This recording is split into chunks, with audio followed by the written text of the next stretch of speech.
আপনি কি ভিডিও করছেন না? নমস্কার আমার প্রিয় বন্ধুরা, কেমন আছো তোমরা সবাই? আশা করি সবাই ভালো আছো। আজ অনেক দিন পর একটা বড় ব্লগ নিয়ে এসেছি তোমাদের সামনে। থাম্বনেল দেখে বুঝতেই পেরেছো আজ আমরা কোথায় যেতে চলেছি। তা আমি, আমার হাজব্যান্ড আর আমার ছেলে তিনজনেই যাচ্ছি। আমরা মেট্রো এসে গেছে এদিকে। আমরা টালিগঞ্জ থেকে উঠেছি আর ধর্মতলায় গিয়ে নেমেছি। আর ধর্মতলা থেকে নেমেই কিন্তু একটুখানি এগোলেই কিন্তু অরুণদার দোকান। তা গিয়ে দেখি আজ সরস্বতী পুজো ছিল, যার কারণে প্রচণ্ড ভিড়। আর যেতে আমাদের একটু লেটও হয়ে গেছে, আমরা 1টা নাগাদ ওখানে পৌঁছেছি। তা সবাই এসে দূর দূরান্ত থেকে অরুণদার সাথে একটু সেলফি তুলবে, একটু কথা বলবে। তবে অরুণদা তো ভীষণই ভালো মানুষ, আমার তো ভীষণ ভালো লেগেছে। আর তোমরা যারা যারা অরুণদার সাথে কথা বলেছো তারা তো অবশ্যই বলবে অরুণদাকে তোমাদের কেমন লাগে। আমার তো ভীষণ ভালো লেগেছে। আর ভিডিওটা স্কিপ না করে পুরোটা দেখার জন্য তোমাদের সাথে অনুরোধ রইল। খাবারটা খেতে এসেছো?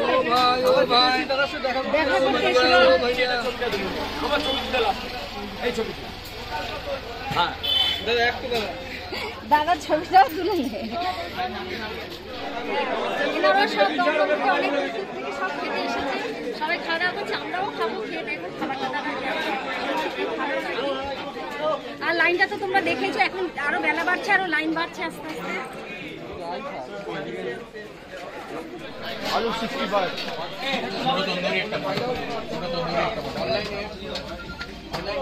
খাবার দিবি কবিতা ভাইকে ছাড়বো, খাবার দেবে। ব্যস্ত আছে তাই আমরা খাবারটা নিয়ে নিয়েছি। এদিকে তন্দুরি রুটি নিয়েছি আর এদিকে মিক্স সবজি নিয়েছি, সঙ্গে স্যালাড আছে। এবার খাবারটা খেয়ে নিই, তারপরে অরুণদার সঙ্গে কথা হবে।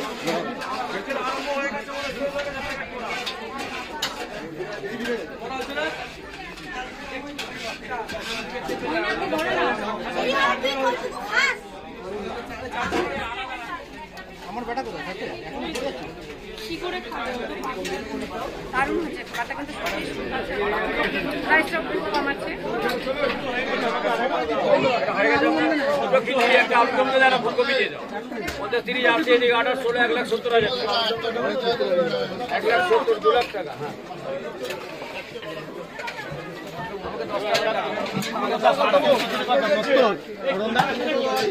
এক জায়গায় আলু কমে দাও, এক জায়গায় ফুলকপি দিয়ে দাও। পার্সেল কত বল?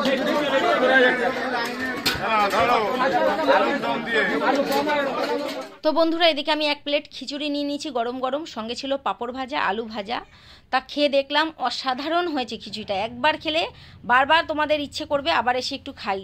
দারুণ লেগেছে। আর অরুণদার প্রাইস কি জানো তো? 50 টাকাটা 50,000, 100 টাকাটা মানে 1 লাখ, এইরকমভাবে অরুণদা কথা বলে, ভালো লাগে শুনতে ভীষণ।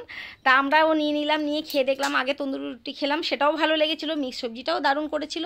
আর এদিকে খিচুড়ি, পাঁপড় ভাজা, আলু ভাজা দিয়ে খেতেও আমার দারুণ লেগেছে, দারুণ। মানে আবার খেতে যাবো সেরকম ইচ্ছে আছে। ঠিক আছে তোমরা নিউ টাউন থেকে। আচ্ছা, খাবার কেমন লাগলো অরুণদা? হেভি খাবার। তুমি কি নিয়েছিলে খাবারে? আমি ভেজিটেবল রুটি আর মিক্সটা দিয়েছে, রুটি আর মিক্স ভেজিটেবল। আচ্ছা আচ্ছা।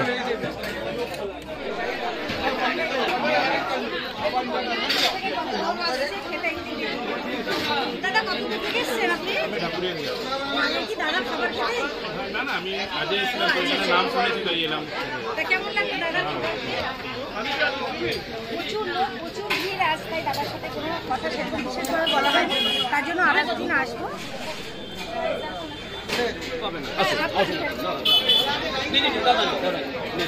হ্যাঁ দাদা, আপনার সাথে দেখা করতে এসেছি। আমার একটা ইউটিউব চ্যানেল আছে, মিষ্টি কালিদি সব এসে আপনাদের ভিডিওগুলো সব দেখেছি। আর দিদিদের সাথে যাওয়া হয়েছে, সময় পাইনি। সময় পাওয়া হয় তাহলে আপনার দোকানে আপনি কি ভিডিও করছেন? তাহলে আপনি একটু দাঁড়ান, আমি ফ্রেশ হইনি, ওই মায়ের পুজো হবে, আপনি যেরকম ইচ্ছে ভিডিও। ঠিক আছে, আপনার প্রত্যেকটা কথা আমি শুনি। ঠিক আছে, আমি প্রত্যেক কথা শুনেছি। হ্যাঁ ঠিকই বলছি। আমি খাওয়া দাওয়া করেছি, কি খেলে না?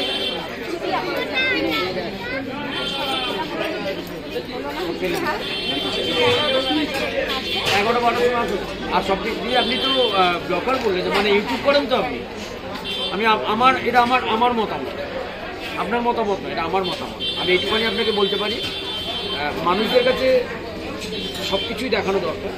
খাওয়াটা দেখানো দরকার, কিন্তু আপনি আপনার জন্য বলছি, এবং আমি সবাইকেই বলি, আপনারা যদি পারেন এই খাবারের কীভাবে রান্না হয়, কী তেলে রান্না হয়, কী দিয়ে রান্না হয়, এগুলো দেখানোর চেষ্টা করবেন সবাইকে। এবং যেখানে যেখানে আপনারা যান চেষ্টা করবেন দেশেরগুলো রান্না করে বাচ্চা বলে দাও দেশেরটাকে দেখানোর চেষ্টা করবেন।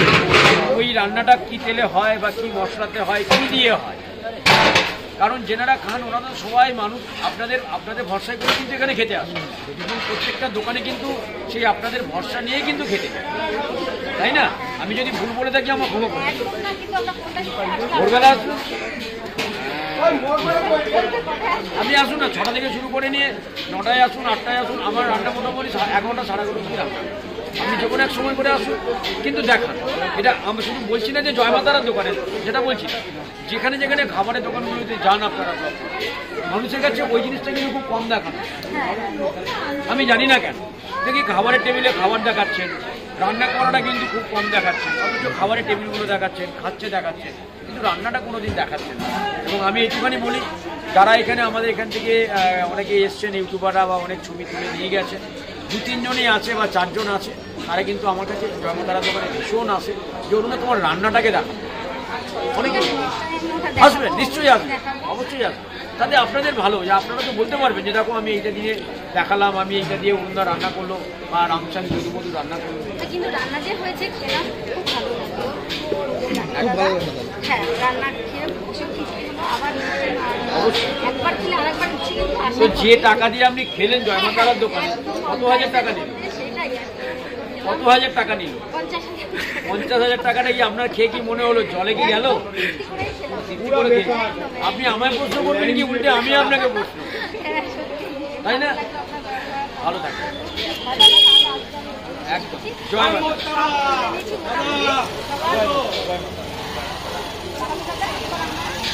মাতারা কি পায় সবাইকে ভালো রাখুন, জয় জয় তারা।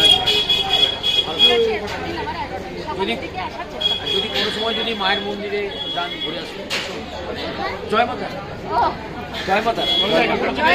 এই দেখুন এই দাদাকে আমি বলি, এই দাদা, কারণ এই দাদা আমাকে দেখেছেন জয়মাতারার বাড়িতে, মানে তারাপীঠ মন্দিরে, মায়ের মন্দিরে ওরা মানে মায়ের সঙ্গে আরতি হচ্ছে, তখন তাদের সঙ্গে আমার কথা হয়েছে, তখন ছেলের কথা বলা হয়নি। আমরা ভেবেছিলাম যে এখানে আসবো, এসে দাদার সঙ্গে আমরা কথা বলবো। আমার কেমন লাগছে দাদা? খুব ভালো দাদা। দিদি আপনার কেমন খাবার কেমন লাগে? আমরা মানে মন থেকে বলছেন না ক্যামেরার সামনে বলছেন? হ্যাঁ, কেমন আছে? হ্যাঁ, এখানে দাদা মায়ের আশীর্বাদ আছে, খারাপ হতেই পারে না। আর আপনি বিনস খান না? কাঁচা লঙ্কা নয়, আমি লঙ্কা দিই না, কাঁচা লঙ্কা দিই না। না না না, কাঁচা লঙ্কা দিই না, ওটা কাঁচা, আমার কাঁচা লঙ্কা চলে না। খেয়ে নিতাম। তো বন্ধুরা, ভিডিওটা আমি এখানেই শেষ করছি। ভিডিওটা যদি ভালো লাগে চ্যানেলটিকে অবশ্যই সাবস্ক্রাইব করো, লাইক করো, কমেন্ট করো, শেয়ার করো। সবাই ভালো থেকো, সুস্থ থেকো। আবার দেখা হবে অন্য কোনো ব্লগ নিয়ে অরুণদার কাছেই। আবার সামনের সপ্তাহের দিকে আর একদিন আসার ইচ্ছে আছে, সকাল সকাল, যেহেতু আজকে অনেক লেট করে ফেলেছি। অনেক বেগুন সুন্দরী, অরুণদার হাতের অনেক স্পেশাল আইটেম আমাদের ভাগ্যে আজকে হয়নি, তাই অবশ্যই আবার আসবো।